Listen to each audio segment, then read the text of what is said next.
Functioning ecosystems sustain human life, providing us with clean water and air, food, climate regulation, and livelihoods.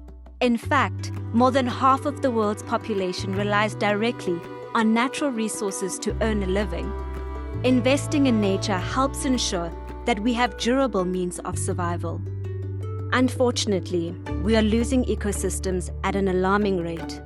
Climate change, biodiversity loss, and harmful human activities are leading to habitat loss and limiting ecosystems' ability to protect us from disasters. There is an urgent need to accelerate the pace of our collective action to halt the destruction of nature. Efforts to safeguard biodiversity will fall short without the stewardship and leadership of women. Women's roles and responsibilities often put them in direct contact with nature. They can possess rich knowledge about local species, their uses, and management.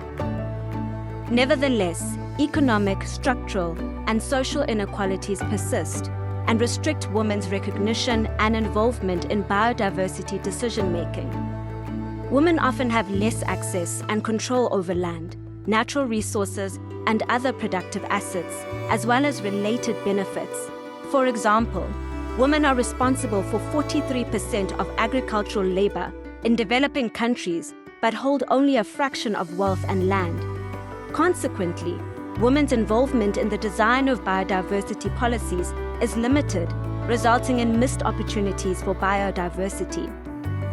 Since 2008, countries have been called on to embed gender considerations into efforts in support of the Convention on Biological Diversity, or the CBD.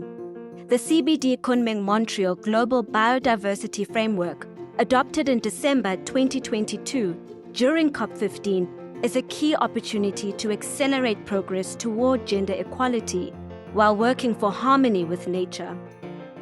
Targets 22 and 23 call for gender-responsive representation and participation in decision-making related to biodiversity and gender equality in the implementation of the framework. As governments create or revise strategies in line with the Kunming-Montreal Global Biodiversity Framework, they must ensure that women are empowered to contribute their specialized knowledge and skills and shape policies that will impact them, their families, and their communities. UNDP is launching a new publication and e-learning course, both entitled Gender Equality, Women's Empowerment and Leadership in National Biodiversity Planning and Reporting.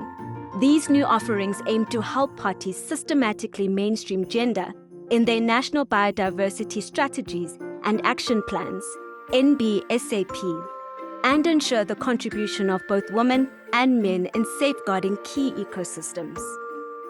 In this resource, we examine key entry points for mainstreaming gender into the management of biodiversity.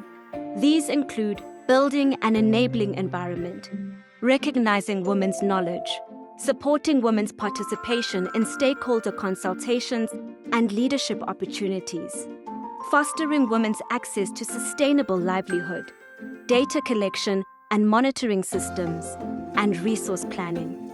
We also explore results from a stocktake of the GEF 6th National Report Project, gathering lessons learned on gender mainstreaming within global-level projects.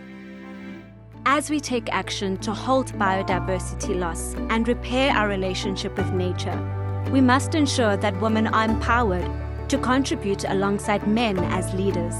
This can lead to more effective biodiversity policies that take into account the diverse knowledge of both men and women and are supported across society. Join us in uplifting women's roles in biodiversity conservation today.